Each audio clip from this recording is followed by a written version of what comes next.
श्री गणेशाय नमः। जय माता दी दोस्तों, साथियों नमस्कार। मेरे चैनल में आपका स्वागत है।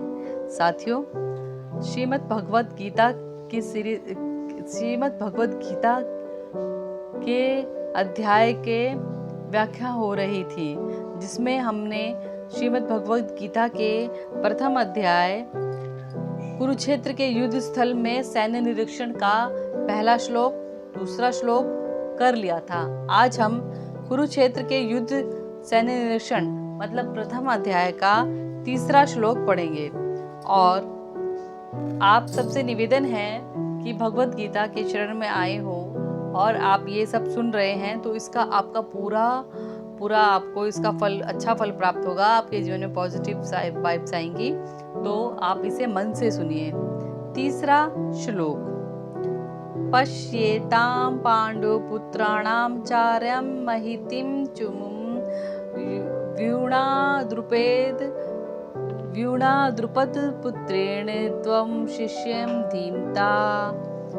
हे आचार्य, पांडुपुत्रों की विशाल सेना को देखें, जिससे आपके बुद्धिमान शिष्य द्रुपद के पुत्र ने इसे कौशल से व्यवस्थित किया है।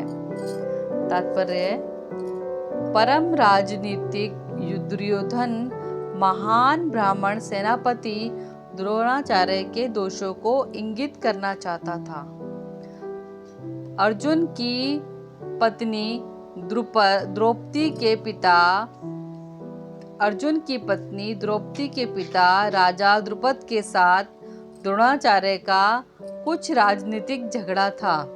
इस झगड़े के फलस्वरूप द्रुपद ने एक महान यज्ञ संपन्न किया, जिससे उसे एक ऐसा पुत्र प्राप्त होने का वरदान मिला जो द्रोणाचार्य का वध कर सके। द्रोणाचार्य इसे भली भांति जानते थे, किंतु जब द्रुपद का पुत्र धृष्टद्युम्न युद्ध शिक्षा के लिए उन्हें सौंपा गया, तो द्रोणाचार्य को उसे अपने सारे सैनिक रहस्य प्रदान करने में कोई झिझक नहीं हुई। अब धृष्टद्युम्न कुरुक्षेत्र की युद्ध भूमि में पांडवों का पक्ष ले रहा था और उसने द्रोणाचार्य से जो कला सीखी थी, उसी के आधार पर उसे यह व्यूह रचना की थी। दुर्योधन ने द्रोणाचार्य की इस दुर्बलता की ओर इंगित किया, जिससे वह युद्ध में सजग रहे और समझौता ना करे। इसके द्वारा वह द्रोणाचार्य को यह भी बताना चाह रहा था कि वह अपने प्रिय शिष्य पांडवों के प्रति युद्ध में उदारता ना दिखा बैठे। विशेष रूप से अर्जुन का अत्यंत प्रिय एवं तेजस्वी शिष्य था।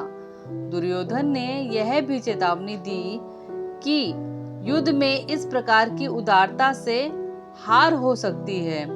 यहाँ पर प्रथम अध्याय का तीसरा श्लोक। साथियों, भगवत गीता एक पवित्र ग्रंथ है, जिसके ज्ञान से हमारे जीवन में भी ज्ञान आता है। इसके सुनने मात्र से भी हमें इसका पूरा फल मिलता है। और मैं आपके लिए भगवत गीता का पाठ कर रही हूँ। पहले वीडियो।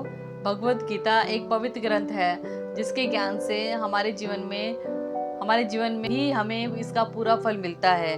और मैं आपके लिए भगवत गीता का पाठ कर रही हूँ। पहले वीडियो में मैंने भगवत गीता के प्रथम पाठ किया, पहला श्लोक पढ़ा।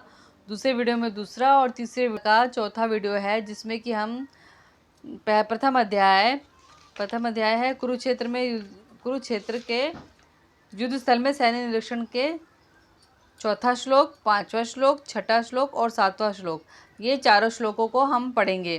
प्लीज कृपया इसे ध्यान से सुनिएगा। अत्र शूरा महेश्वासा भीमार्जुन समायुधि युयुधानो विराट्श द्रुपदश्च महारथ। इस सेना में भीम तथा अर्जुन के समान युद्ध करने वाले अनेक वीर धनुधर हैं।